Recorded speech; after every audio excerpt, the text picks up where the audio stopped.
Hi there.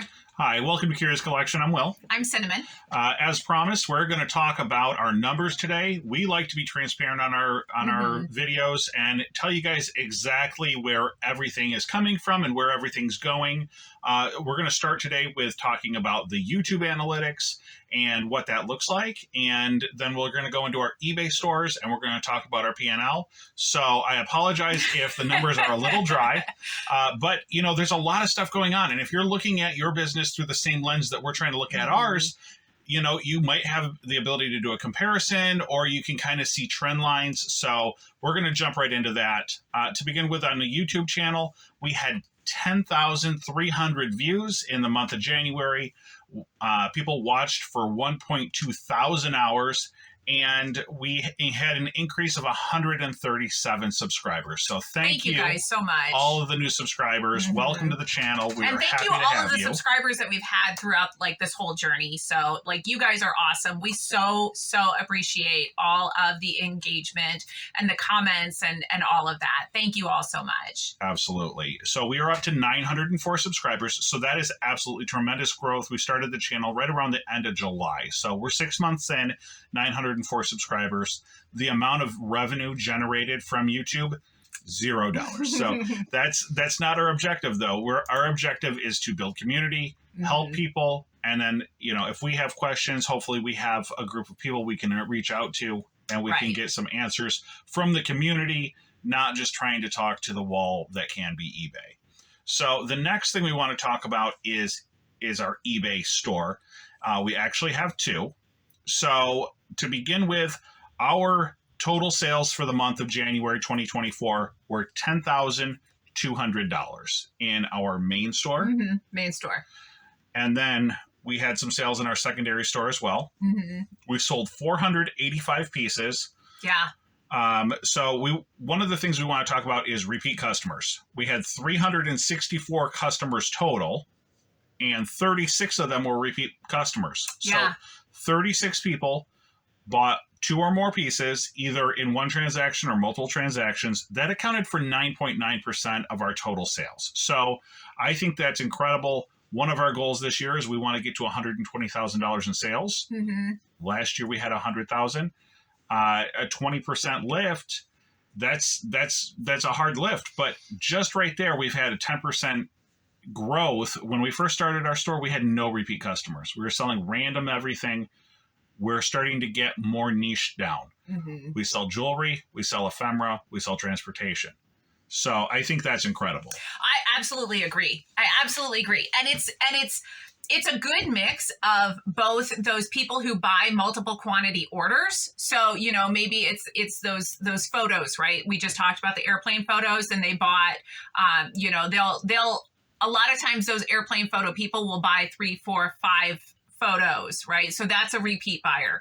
But we really do have enough people that are coming back to our store, and maybe they bought something a couple months ago and now they're a repeat buyer because they saw something else that they liked. And that is why we really stress, and I know that you guys who watch us know that we really stress it, like all of the things that go into that supreme customer support. Answering questions right away, you know, having the care that we put into our packaging, having that, just going the extra miles and thinking about the buyer. What could make this a better experience for them? And that's when they come back. Right. And what we find is that the people that buy a piece of jewelry come back and they'll buy more jewelry. And people that buy ship ephemera, they'll come back and buy multiple pieces. So that's amazing to see. And we're starting to see that month over month. So just to compare to December, because a lot of people are looking at it and they're going, oh man, Q1, it's been really tough versus, you know, Q4 last year. To begin with, this is our best Q1 ever. Yeah. This is the first time that we've gone into Q1 with jewelry. So we do have that as an additional growth category for us. We are down 17% over December 2023. which is to be expected. Yeah, I think it's not Q4 anymore. Right. For our items, a lot of them can be gifts. A lot of them people will buy for a personal gift. So that doesn't bother me. It's not upsetting at all. eBay collected $713 in fees, and our total shipping was $3,255. That's the fees and shipping, which accounted for 31.9% of our total sales. eBay paid out $6,230 from our main store. So you can see there, like, even though that $10,000 number, if that was straight income, that would be amazing. But it really starts whittling down, especially when we jump over to the P&L sheet. So do we want to talk anything else about this, or do you want to jump right to the P&L? No, I think, the top categories. I thought that might be interesting. We already did the video on the top items. And so, of course, that's going to kind of go into these top categories as well. But like our top category this month was his ship collectibles. He is just kicking butt. Right. $975 was out of the ship collectible category. 661 was out of necklaces and pendants. And then we had brooches and pins at 624. Photographs. No, we talked about in our other video that we do sell a lot of photos. You know, ship photos, ship photos. Yeah. $608. And to round out the top 5 categories, there is belt buckles, Western Americana. That was that one item. One item, $435.99. So that made it into the top 5. So next, we're jumping over to our accounting program, and we've got our P&L here. So you can see our total income. This includes both stores, any other income streams that we have. So we had $10,000, $10,067.75 in the top line there. Consignment. So we had some items that we sent to the local auction house. These were just random items, maybe some like holiday ceramics. And, there were some nativity scenes that were in there. Just some junk that wouldn't sell, or, you know, things that were too big and bulky to really, ship out. We sent those over there. They got us $181 for stuff that we could not sell. Yeah. So that worked well for us. $95.76 was what we ended up getting at payouts from the main store, from eBay. Returns, we had $100 in returns. So it happens. That's 1%. But when you look at, when you look at the fact that this is like Christmas returns, right? So these are January returns, which is going to be your biggest return of the year. And, you know, we talk about the fact that we do free returns. And when you're looking at the numbers and you're going, okay, well, we made $10,000 and we had $100 in returns. Like you said, that's 1%. That's not the end of the world. And it's worth the $10,000 in sales to have the $100 returns. Right. And I think that at least in the items that we sell, jewelry or specific types of collectibles, people want to know, at least with the stuff that we're selling, that they can send it back. If it's not what we're describing, they want that confidence to know that it's not going to cost them. There's zero risk. Yeah. So the next thing that we've got is our ad store. So you can see there in the 4th line down, $336. This is a brand new store for us. We opened it up in, I think, the end of July. I think it was right around the same time that we started our YouTube. So I think it was like 3 days before August 1st. So, it's a new store. All we sell is magazines and ads in that store. I'm very excited. 336 is great for us because it's so brand new. There's like 1,000 items. The goal on that store is 10,000. So we're only 10% in. And that's another thing that I just want to mention, because the fact that this is a new store, if you are new to reselling on eBay, you cannot expect huge numbers right off the bat. This store, our main store, we're 4 years into that. So 4 years as a full-time store, but the account has been established since 2006. Yeah. So just be aware. Don't expect to be able to just open up your store and then sell, $10,000 in a month. So just please be aware. Yes, it does. It absolutely takes time to build a store to that level. And then we have an other line here, $75 that's classified as other. That was actually a jewelry consignment. We had purchase some jewelry. We sort everything we buy. So most every piece of jewelry that we get comes in a large collection. We hand sort. We make sure that everything meets our standards. Whatever doesn't goes into another pile, and that gets sold off at auction as well. So that other line is actually jewelry consigned to be sold. So cost of goods sold was $4,653. That is everything that we're going to go over. Inventory. We spent $821 on inventory. So $821 is basically what we need to get to that $10,000 next month. If we don't have the items, we can't sell them. Yeah. Listing and platform fees altogether was $557. Shipping fees, $1,593. Shipping supplies, $197. Transportation. This is one of the things that we always talk about. You got to limit the amount of time you're behind the wheel because you're losing time in the office. You're also losing money in mileage. Driving around cost us $152 in mileage plus our time. And then transaction fees. These are those eBay processing fees and everything, $1,331.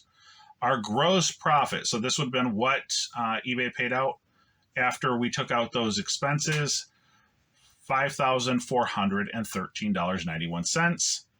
And then we add in other business fees, which includes our accounting and bookkeeping, contract worker, That's me.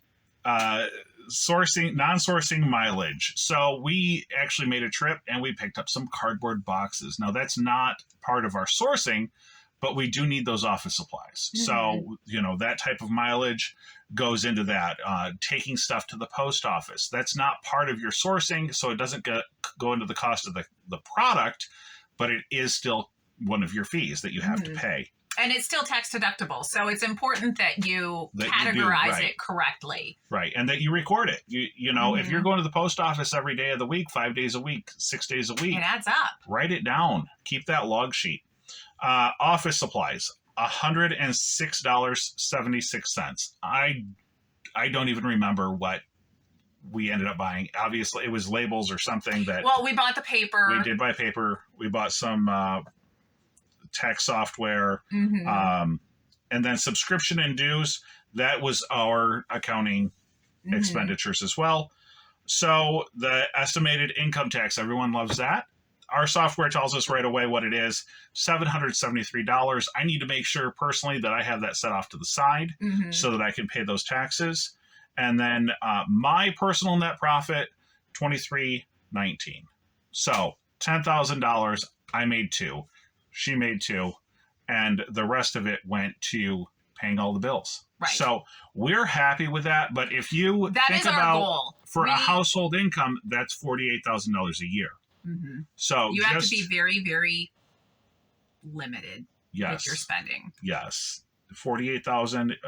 That means no car payment, no house payment. Right. And our taxes come out of that 48,000. So that's not 48,000 net. That's 48,000 gross. Right. So, again, we talk about being debt free, and this is why, because it's really hard to live on $48,000 gross.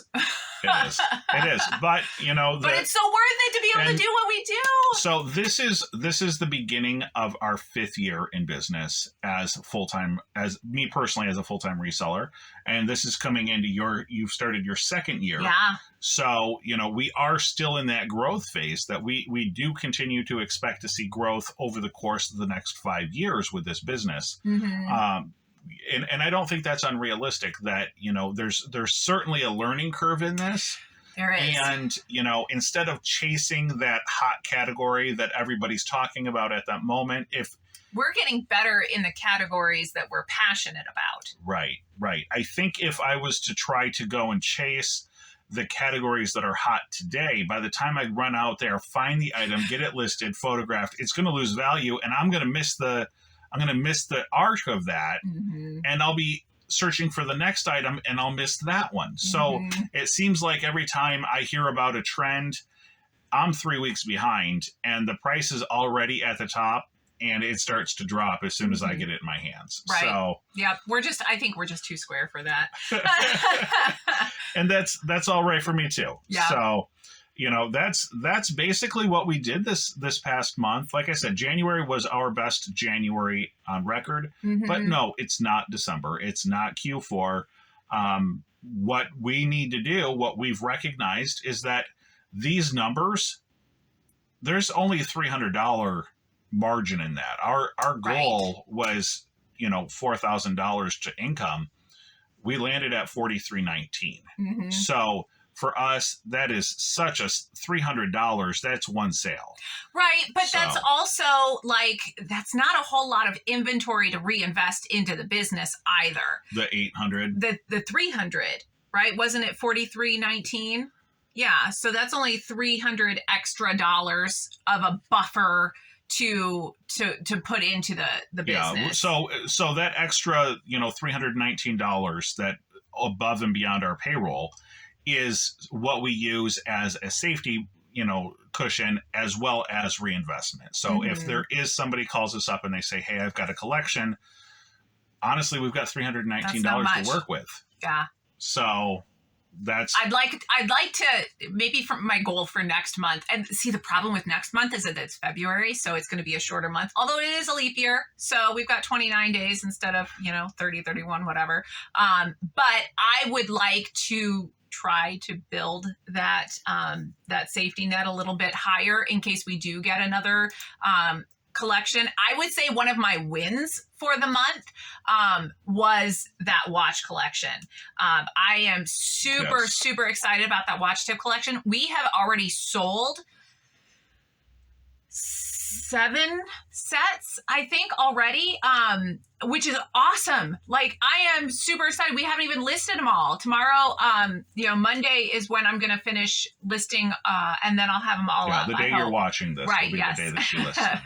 So, that's my goal for tomorrow. But I really am incredibly pleased. I would say that was probably our biggest win. My biggest win for the month was getting that collection. Right. So we actually made the buy in January, but actually getting the product listed and sold in February. That's going to be February, so that'll be up on our February sales when we talk about that. Is that, sometimes, that lead period is, you bought it this month, you don't even see the results for a month or two. So that can also be a challenge because, again, we are carrying that inventory for months at a time. Navajo or Native American watch tips are not the hottest category out there. Yeah. So we may be selling it takes those a special for person to buy 6 them. months. So, yeah. I don't know that I have anything off the top of my head that makes me excited that was a win for me. I would say your accounting software would be your win for the month. Yeah. Because you are super obsessed with it. I am obsessed with accounting and with just having the knowledge of where your numbers are day to day makes an incredible difference. And it can help you with guiding your business in the right direction. If you don't know where you're going, you can only figure out where you were based on where you're going based on where you were. It's a really hard way to run a business. So when I pull up my software and I have up-to-date numbers, I can look at it and I can go, okay, well, we have, $800, like we said, that we can spend on inventory. Well, that allowed us to be more selective in our inventory purchases and then go out and put those dollars to the best use rather than just blindly buying everything that fits our niche. Knowing that we only had $800 to work with made us be that much more diligent in finding a quality buy. Yeah, I agree, because we did. We said no to sourcing more than we've ever said no before. But we were very cautious with our sourcing, and we ended up getting some amazing pieces. Yeah. The other thing that now that I think about it, another win is that this year I'm paying myself $500 a month more. I decided, like we talked about it last year, I deserve to get paid as much as my wife. So I'm, pay her $2,000 and I'm going to pay myself $2,000. And so again, that's $500 that we're not spending on other business needs. Yeah. So it does require us to be more diligent. And, maybe that's good. Maybe that's the motivation I need to get more sales. Maybe that's the motivation I need to get those better buys. And maybe it's the motivation I need to get the items listed, is that if I need to make money, I have to have the items listed. So one of the things I want to talk about is that we sold 485 pieces. And, people talk, about, well, how do you guys sell so much stuff? Or, well, to begin with, we have 13,000 items listed. That's how we get all those sales. We sell on average 15.6 pieces per day. So, that's a lot of listing. If you're not listing, 16 items a day in our business, you're going backwards. Yeah. Eventually, you're going to run out of inventory, or you're going to run out of the best inventory. So, for us, we try to list close to 50 items. Yeah, 6 days a week. So, that's why our store grows. And, that's why we do have the inventory available, so that, people can go through, they can find those great pieces, and we can get types of numbers like that. Yeah. If when the store was smaller, the sales were significantly smaller. So the other thing I wanted to talk about on the last part here is year over year. So where are we this January compared to last January? We already said we did 10,200 in our main store. And last year we did 6,230 in our main store. So that is a 125%. Sorry, that's the net sales. Oh, okay. Sorry. The net sales, the total sales were 10.2 this year. That is a 124% increase over last year. Yeah. And the quantity of items sold, 485, is 129% over last year. So again, main thing is that we've really been leaning into the listings the last year. We've been so diligent at it. We were doing 50 items a day from January 1st, 2023 until the end of October 2023. And then we kind of went in a different direction. We just wanted to make sure we were listing really good quality listings for Q4. Well, and our listings did change because I went heavier into the jewelry. I had been doing a lot of photographs and things like that. And those are much different listing strategies. I can list photographs and print ads and things like that so much faster than I can do the research and photographs and all of that for the jewelry. So the listings changed for us. So because of that, the goals had to change as well. So, just be aware. It depends on what you're selling. Those goals sometimes need to change, and you have to be able to look at your business and go, okay, well, what do our goals realistically look like, and does that still fit? Right. So the another thing here that I looked at was the average sale price. So our average sale price, $21.03. That's down slightly from last year. It's down 2.4%. That's not a problem. Our goal is $20 a sale. So a lot of people will give feedback that, well, you need to drive up. You need to focus on those higher dollar items. In our video that we put up on Friday, we talked about our top 11 items were over $100 sales. The other, however many, what did I say there? 350. No. That's your buyers. There we go. 485. Okay. So we said 11. So that's 474. So the other 474 items were less than $100. Right. So I would caution the idea of trying to build a business on $100 or more items, as it appears, at least in our business, that is a weak part of the market. And if it works for you, that's awesome. Right. We've got no ill will towards that at all. We're just trying to tell you what we have found that works for us. Right. That you can run a business selling things that you're passionate about, selling things that you like, selling things that you can find in your local market. That's another thing. You have to be able to actually source these items.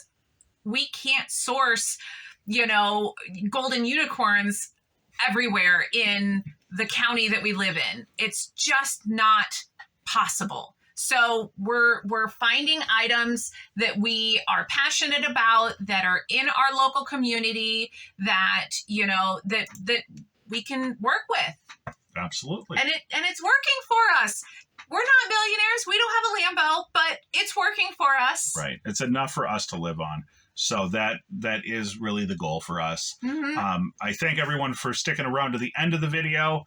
I know it's kind of dry, but you know, hopefully there's something in here that you can derive. Maybe you can take those numbers, compare them to what you've done in your business, and maybe we can all take that and we can grow together. Yeah. I appreciate everyone sticking around.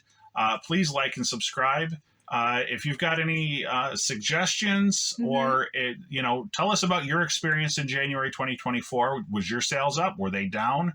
Have you seen that it's flat? Yeah. And what were your wins? Because sometimes you really need to focus on, like, what goals did I just totally accomplish this month? You know, where are those wins for you? And put those down in the comments below too. Thanks so much, guys. Good luck to you out there.